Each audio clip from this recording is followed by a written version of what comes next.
All right, it's now 6 o'clock, so let's go ahead and get started. Good evening, everyone. Welcome to tonight's public hearing. My name is Frank Cassidy. I'm the acting zoning examiner for the city of Tucson.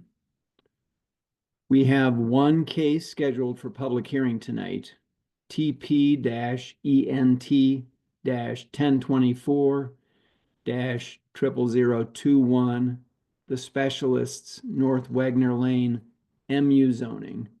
This is a zoning examiner special exception procedure.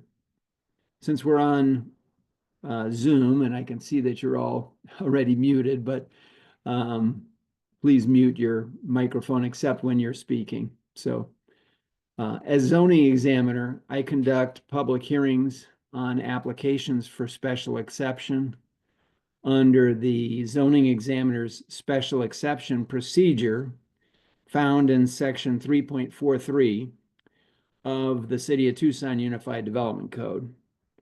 I will issue a written decision within 5 days after closing the public hearing. My decision will be based on the information submitted to me, which includes the special exception application, the staff report, all public comments, all correspondence, and testimony given at tonight's public hearing. I will also include in the record all documents submitted to me up to the close of the public hearing. Tonight's proceedings are being recorded. When I call on you to testify, please speak clearly and begin your testimony by stating your name and your address.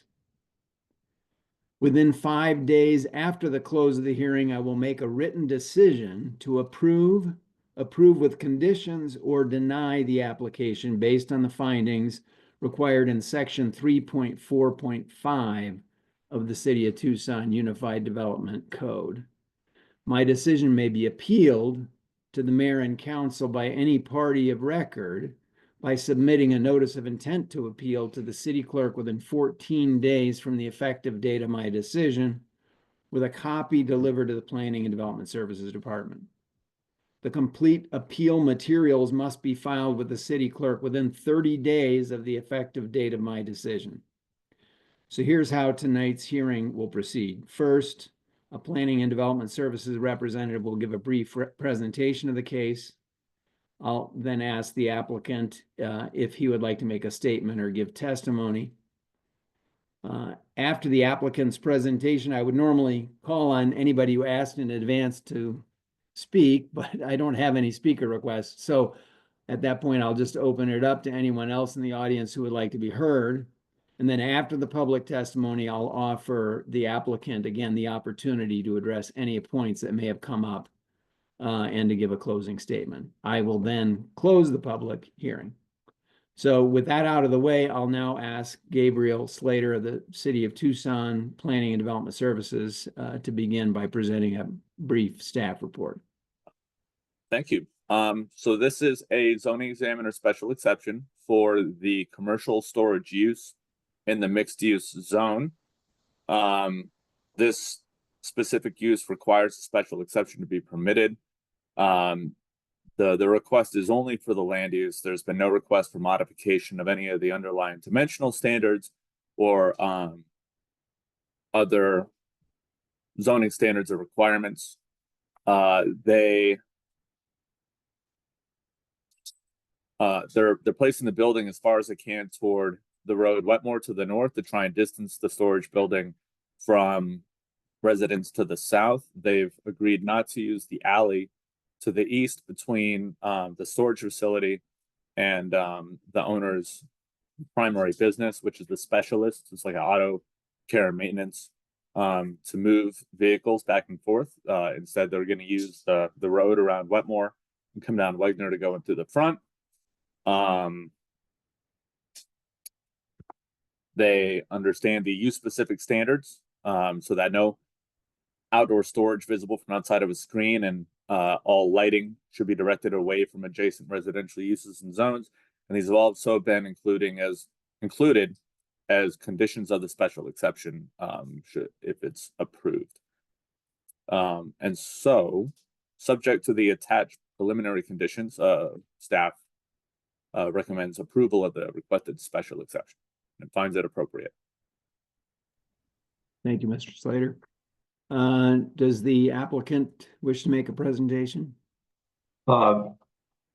Frank, we did not have a presentation ready. I was just kind of sitting back to see. Gabe did a pretty good job of covering things there.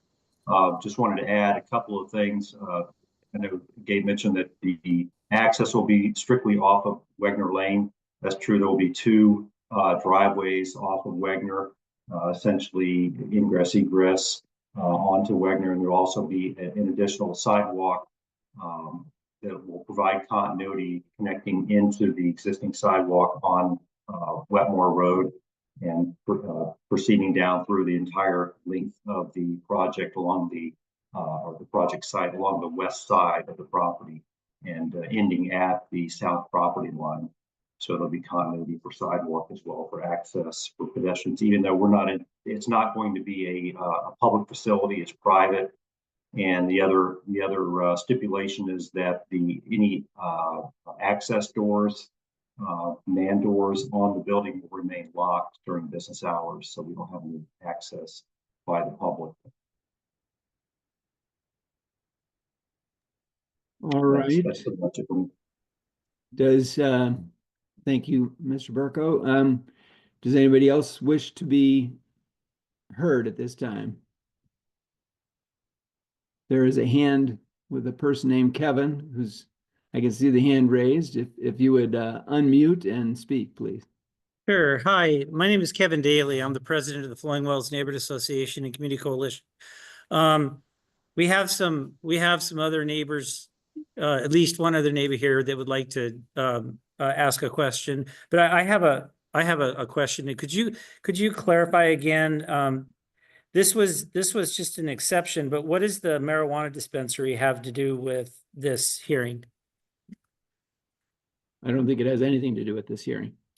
Okay, well, that's really good because I didn't understand that because the letter that came to us had that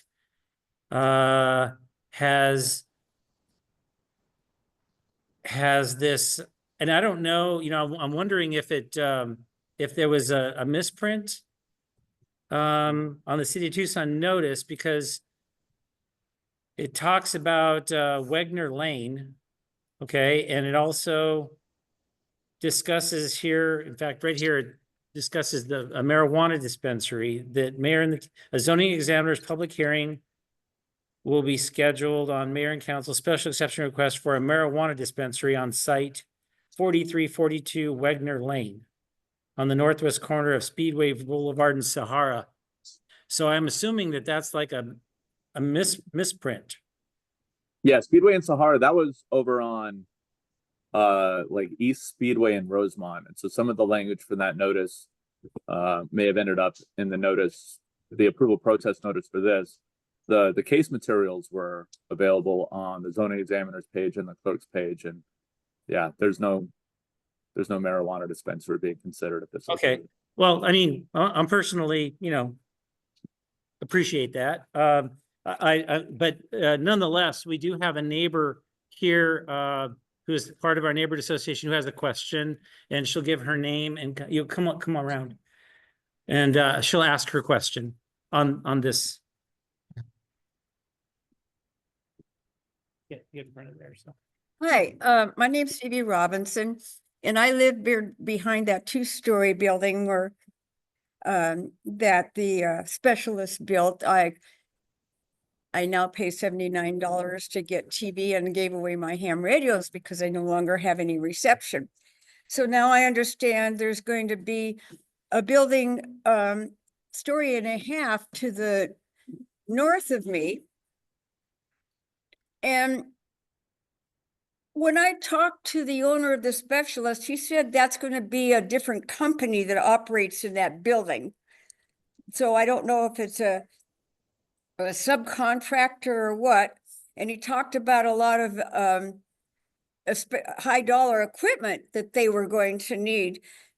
On the other hand, contrary to that, I hear that that building, like the one on the other end of the alley, is only going to be used for vehicle storage and no automotive work will be done in either one of those buildings. So I'm trying to get some clarification on what's happening. Thank you, Ms. Roberts. What I'll do at this point, Mr. Perko, if you don't mind just directly responding to that so we can, normally I would have all of the speakers speak and then come back to you, but it's such a small group tonight.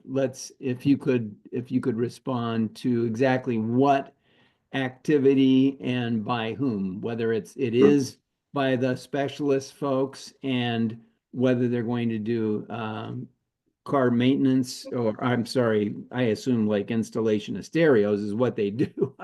Right. But in any event, go ahead. Right, and what I'll do also, I'd like to introduce Kenneth Roberts is also on this call. Kenneth, I assume you've got your ears on there, can unmute. I think it might be more prudent for him to jump in because he is owner manager of the specialist, one of the owners and managers of this project, and to let him expound on that. Again, it is for vehicle warehouse, vehicle storage, essentially overflow for what services are occurring at their existing facility. They're just expanding because the issue is they've got so much volume of work. They need an additional place to store vehicles, so they're not parking them out on the alley or behind the building that are unprotected and unsecured. And I'm not sure, Kenneth, if you got anything else to add to that. Sure. Yeah. Yeah, sure. So, yes, we acquired those two pieces of property over time.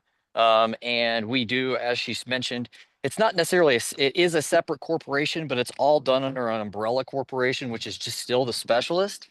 And basically we've expanded into upfitting of police vehicles. And so if anybody's ever been a part of that, a lot of times you're keeping these vehicles for a long time. And so what's happened is we're having to end up parking a lot of those vehicles outside. And obviously the city of Tucson doesn't like that. When it's unprotected, Marana Police Department, Pima County. So we're needing this additional space so that we can keep these vehicles secure. The high dollar equipment, I can't say there's any high dollar like lifts or anything like that. It's probably the lights and the cages and things like that were probably talked about with Rick. And that's where that stuff would be stored. We need a place that we can store the vehicles as well as all the stuff that's being installed in them. So would electrical wiring, rewiring and electrical wiring and things like that, like if I needed my ignition fixed or my headlights, that would be considered automotive work, would it not? Correct, but that's not something we typically do. But you do have to rewire the vehicles to put all the lights in and everything else. So that is automotive work. Yes, but the main purpose of the building is the storage of those vehicles. All right. Is the I'm building sorry, down is the building down at the end of the alley? Ma'am, at this point, let me Yeah. just have you go ahead and ask your questions, and then we'll get them to explain toward the end. And by the way, is it Ms. Roberts? Is that your name? No. What was your name? I did not write it My down. name's Robinson, and my only last question is the vehicle Robinson. on the south end of the alley, is that considered automotive storage or an auto shop? Because they do wiring in there. All right. Oh, that's all. Okay. Thank you. Is there anybody else who would like to speak? Yeah, apologies. I just wanted to clarify to get it on the record. So I went back to the notice material, and there was a sentence from a previous case that wasn't completely altered on the neighborhood association notice, but the other case information, including the date, the case number and name and the address were all correct, and the exhibits available on the on the clerk's page and the zoning examiner's page were all the correct exhibits for the case. And the 400-foot notice also was correct, as was the posted signage to the site. Yeah, I don't think we have any more questions. I appreciate you looking that up because it did provide some confusion. So thank you very much. All right. All right, Mr. Perko or Mr. Roberts, if you would like to respond to any other issues that came up in Ms. Robinson's testimony. No, I mean, like I said, I mean, the purpose of this building is to store the police cars that we're working on. All right. Well, I have a few questions. I noticed that the site plan doesn't show any outside parking. So obviously the building is for storage of vehicles, so you're parking vehicles inside. But by definition, this site is a separate site from the main specialist site. And, you know, presumably it could be sold to somebody else. It appears to have some office space interior on the north side, if I'm understanding the renderings correctly. And so where is the parking for the office space?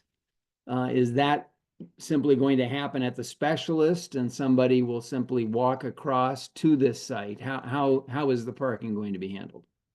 Yes, that's correct, Frank. That's how the parking will be. It's just two offices up on a mezzanine with a conference room on a mezzanine level on the north side. You were correct in your statement. And then yes, access will be via a man door walking, from the main specialist's current operation across the alley, and then there's a sidewalk, connecting to the alleyway to that man door, and that's how they will access that new facility. So there'll be direct pedestrian access between the two buildings, but you can't drive between the two. Is that right? That's correct. Yeah, and the pedestrian access will only be by employees. Just a few employees. Like I said, those doors will remain locked during all hours, business hours and non-business hours. So the only access will be by employees. The actual work on the vehicles right now will occur at the specialist location, and you'll simply store vehicles here, or there will be some work done on the vehicles in this location. Yeah, I'll defer to Kenneth on that one. So the intent of this building is for the work to still be done in our main facility, which obviously you guys know about. And so now people going in and out of there to get parts and things like that, because we're having to store a lot of this inventory, because these metal partitions and things like that, they're having to be stored off site currently. So we're having to bring them in. So we're looking to store some vehicles and store our inventory there. Okay. If this site were to be sold separately, I mean, obviously you're going to be using it with the specialist building, but if it were to be sold separately, where would people park? I mean, it does look like there's an access lane on both the south and the north that I suppose could theoretically provide some parking if the property were sold and used by somebody else. But is there any any look to the future for what you would do in that event?